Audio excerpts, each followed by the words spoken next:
பாருங்கள், அப்படியே ரோட்டில் பாருங்கள், மாடு மேய்ச்சிக்கிட்டு போயிட்டு இருக்கிறாரு. இங்கே பாருங்கள், இதில் நாட்டு மாடு இருக்குது, ஜெர்சி இருக்குது. அதில் பின்னாடி போகிறது ஒரே ஒரு நாட்டு மாடு இருக்குங்க. மீதி எல்லாமே ஜெர்சி மாடு தாங்க, அந்த கண்டோட சேர்த்து. பாருங்கள், பால் மாடு காலையிலே பாலை கறந்துட்டு மேய்ச்சலுக்கு கொண்டு போய்கிட்டு இருக்கிறாரு. இங்கே பாருங்கள், அண்ணன் கொண்டு போயிட்டு இருக்காரு காலையிலேயே. இவரில் எனக்கு வந்து ஒரு மாமா, தாய் மாமா. இந்த பக்கம் பாருங்கள், இந்த பக்கம் வந்து நிலப்பரப்பு இருந்துச்சு, ஒரு வேலையாக ஒரு கடை அதிகமாக வச்சுருந்தாங்க. எல்லாத்தையும் இடிச்சுட்டு ஒரு ஃப்ளாட் கட்டிட்டாங்க. பாருங்க, பெரிய அப்பார்ட்மெண்ட் கட்டுற மாதிரி ஒரு ஃப்ளாட் கட்டிட்டாங்க. ஃபுல்லாகவே சேல்ஸுக்காக கட்டிட்டு இருக்காங்களா நான் இதெல்லாம் பெரிய அப்பார்ட்மெண்ட். ஆனால் வேலை நடந்துகிட்டே இருக்குது, ரொம்ப வருஷமாக நடத்திட்டு இருக்காங்க ஃப்ளாட் போட்டு. ஆனால் இதுக்கு முன்னாடி இருந்தது வணிக கடைகளாக இருந்துச்சு, எல்லாமே இடிச்சிட்டாங்க. ஏற்ற மாதிரி காட்டுங்க, அது ஏற்ற மாதிரி இருக்கிறது வந்து ஒரு ஸ்கூல் இருந்துச்சுங்க, ஒரு மெட்ரிகுலேஷன் ஸ்கூல் இருந்துச்சு. மெட்ரிகுலேஷன் ஸ்கூல் வந்து இப்போ இடையில காலி பண்ணிட்டாங்க. அதுக்கடுத்து இப்போ நாட்டுக்கோழி முட்டை அது அந்த மாதிரி சேல்ஸ் பண்ணுறதுக்காக இப்போ அந்த இடத்த வச்சுருக்காங்க. மாட்டு தீவனம் அந்த மாதிரி வைக்கிறதுக்காக அந்த இடத்த ரெடி பண்ணியிருக்காங்க. அதுக்கு முன்னாடி பெரிய ஸ்கூல் இருந்துச்சு. அவ்வளோதான் நான் வரும்போது ரொம்ப பயந்துகிட்டே வருவேன். ரெண்டு பக்கம் ஒரு செடி அப்படியே கீழே தர வரைக்கும் வருங்க. இப்போ எல்லாமே நீட்டாக எடுத்து விட்டு ரோடு போட்டுருக்காங்க. அந்த ரோடு போட்டு போய் ரோடு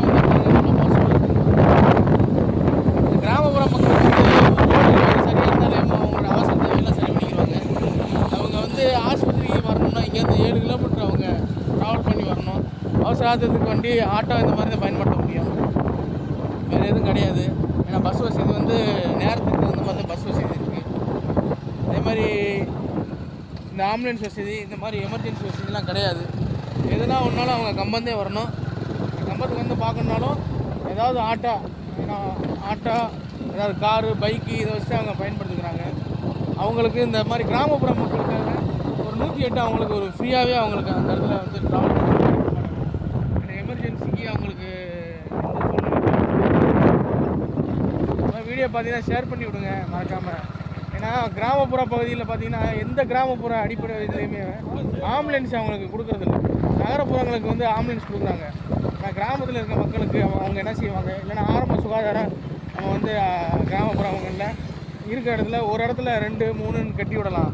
ஆனால் ஒன்று தான் இருக்குது, அது மக்கள் பயன்படுத்தி சரியான முறையில் கிடையாது. வீடியோலாம் பார்த்தீங்கன்னா ஷேர் பண்ணி விடுங்க, மக்களுக்கு பயன்படட்டும். இந்த மாதிரி கிராமப்புறங்கள் இருக்குன்றத, தேனி மாவட்டத்தில் இந்த மாதிரி கிராமங்கள்லாம் இருக்கா அப்படின்றத நிறைய பேருக்கு தெரியாது. ஆனால் எல்லா ஊர்லேயுமே ஒரு சின்ன சின்ன கிராமங்கள் இருக்கும். அது வந்து ஷூட்டிங் எடுத்தால்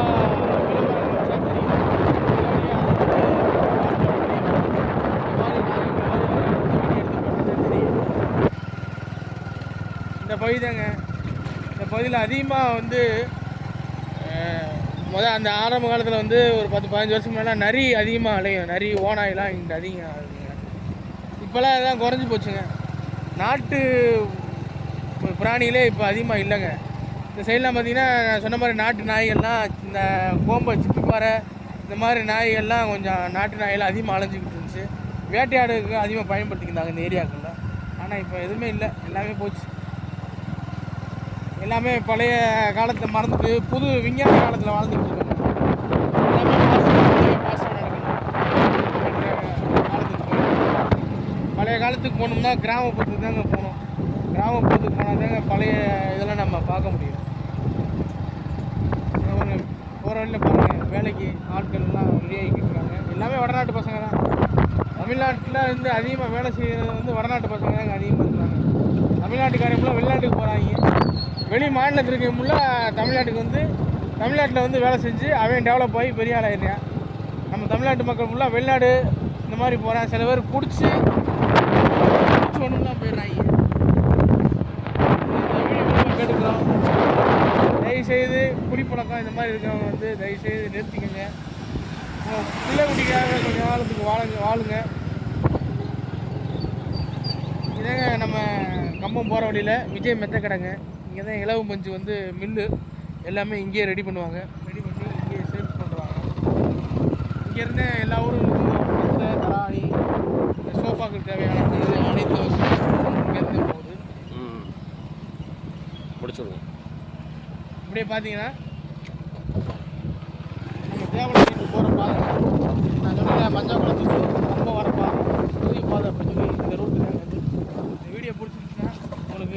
லைக் பண்ணுங்கள், ஷேர் பண்ணுங்கள், கமெண்ட் பண்ணுங்கள். மறக்காமல் எங்கள் சேனலுக்கு சப்ஸ்கிரைப் சப்ஸ்கிரைப் பண்ணுங்கள். வாழ்க வளமுடன். வளமுடன் மக்களே. அடுத்த வீடியோவில் சந்திப்போம்.